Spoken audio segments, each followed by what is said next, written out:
નમસ્કાર, ફિકર આપની સાથે હું છું અક્ષય। ઉનાળો ભલે દોમ તખે છે, પણ હવે આપણે ચોમાસાની તૈયારી પણ કરવી પડશે, કારણ કે પાણી વગર આપણું કામ ચાલવાનું નથી। બીજું, સારો વરસાદ થાય તો ખેતીની સારી ઉપજ પણ થાય। ચોમાસું ખરાબ જાય તો પાકનું ઉત્પાદન ઘટે, અને એમ થાય તો ફુગાવો વધી શકે છે, જેની અસર છેલ્લે તો મોંઘવારી થકી કોમન મેન પર જ પડશે। એટલે જ ચોમાસાની ખબર જાણવી ખૂબ જરૂરી છે। જો કે સારા સમાચાર એ છે કે ગુજરાત સહિત દેશભરમાં ચોમાસું સામાન્ય કરતાં સારું રહેશે તેવું હવામાન વિભાગ કહી રહ્યું છે। ખુશખબર એ પણ છે કે ઓવરઓલ 105% વરસાદની આગાહી છે। આપણા માટે કેટલું ફાયદાકારક રહેશે આ વખતનું ચોમાસું, એ જાણવાનો પ્રયત્ન કરીએ।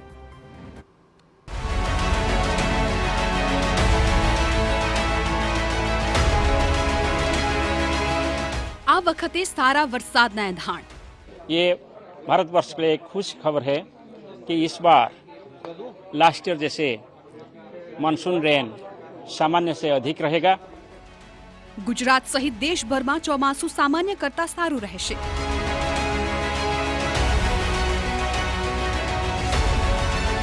હવામાન વિભાગની 105% વરસાદની આગાહી।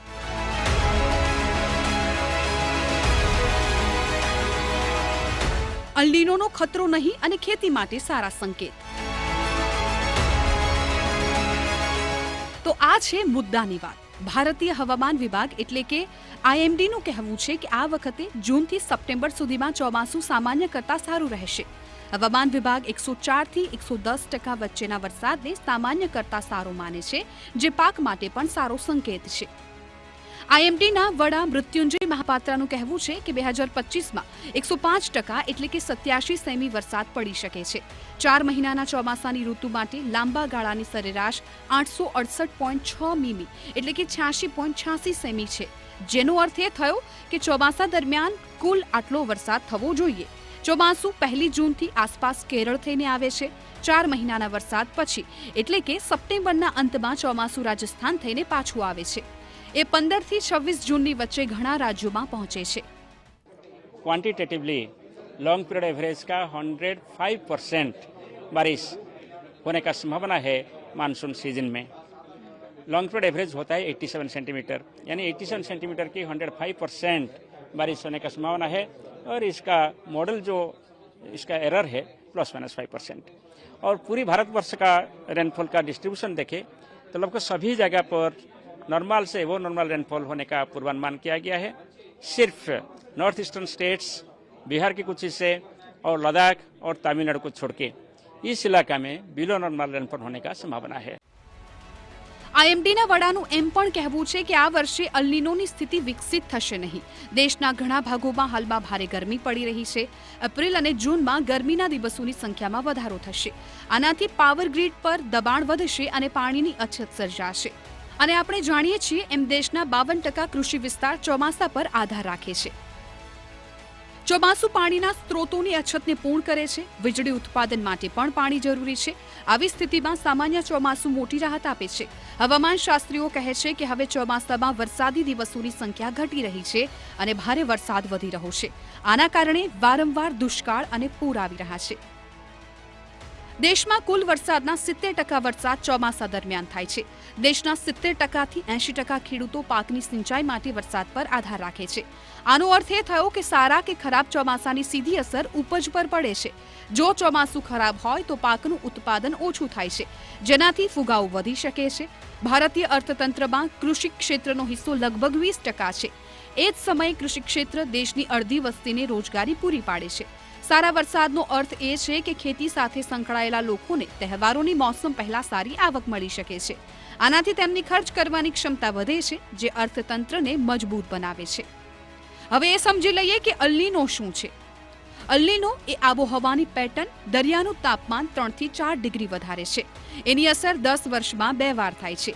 એની અસરથી ભારે વરસાદવાળા વિસ્તારોમાં ઓછો વરસાદ પડે, ઓછા વરસાદવાળા વિસ્તારોમાં વધુ વરસાદ પડે। અલ નીનોના કારણે ભારતમાં ચોમાસું ઘણીવાર નબળું રહે, જેના કારણે દુષ્કાળની સ્થિતિ સર્જાય છે।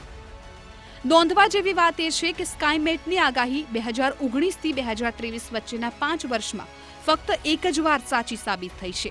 સ્કાયમેટે 2023માં 94% વરસાદની આગાહી કરી હતી અને એ વર્ષે તેટલો જ વરસાદ પડ્યો હતો।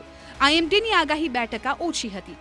2021માં આઈએમડીએ 98% વરસાદની આગાહી કરી હતી અને લગભગ સમાન વરસાદ પડ્યો હતો, જ્યારે 2019, 2020 અને 2022માં સ્કાયમેટ અને આઈએમડી બંનેની આગાહી વાસ્તવિક વરસાદ કરતાં વધુ કે ઓછી હતી.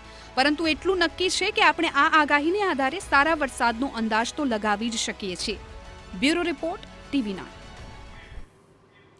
હવે જ્યારે સારા વરસાદનો અંદાજ લગાવવામાં આવી રહ્યો છે ત્યારે કયા રાજ્યમાં કેટલો વરસાદ હશે, આ વખતે કેટલા ટકા રહેશે અને કઈ તારીખો દરમિયાન વરસાદ સારો રહેશે તે વધારે સારી રીતે સમજવાનો પ્રયત્ન કરીએ. આપ જુઓ, સામાન્યથી ઓછા વરસાદની શક્યતા જે છે તે બિહાર, જમ્મુ, કાશ્મીર, લદ્દાખ, તમિલનાડુ અને પૂર્વોત્તર રાજ્યોના કેટલાક ભાગ છે. આપ જુઓ, જે પ્રકારે ગ્રાફમાં અમે બતાવી રહ્યા છે કે 110%થી ઉપર આવે તો બહુ વધારે વરસાદ કહેવાય. જે સામાન્યથી વધારેની આગાહી કરાઈ છે તે આપને 104થી 110%માં 105% આ વખતનું અનુમાન છે. સામાન્ય વરસાદ જે છે તે 96થી 104%.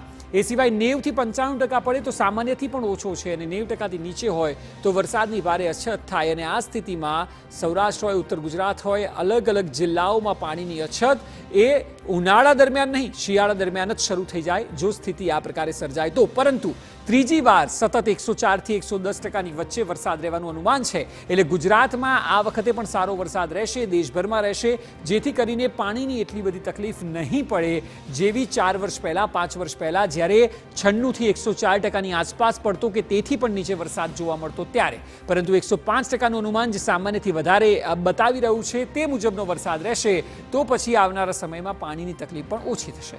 કયા કયા વિસ્તારોમાં, રાજ્યોમાં સામાન્ય કરતાં વધુ વરસાદની અપેક્ષા છે તો તેમાં મધ્યપ્રદેશ છે, રાજસ્થાન છે, મહારાષ્ટ્ર, ઓડિશા છે, છત્તીસગઢ, ઉત્તર પ્રદેશ, પશ્ચિમ બંગાળ, મરાઠવાડા અને તેલંગાણા. આ તમામ રાજ્યો એવા છે કે જેમાં સામાન્યથી વધારે, એટલે ગ્રાફમાં આપણે ઉપર જોવાનું જે 104થી 110% છે.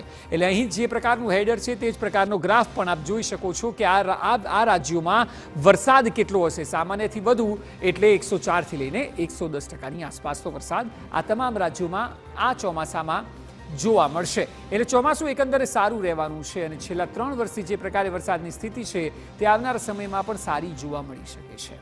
આ તો વાત થઈ વરસાદની, બદલાયેલા વાતાવરણની અને સંભાવનાઓની આગાહીની. પરંતુ હવે વાત કરીશું રાજ્યના મોટા રાજકીય સમાચારની. રાહુલ ગાંધીના ગુજરાત પ્રવાસ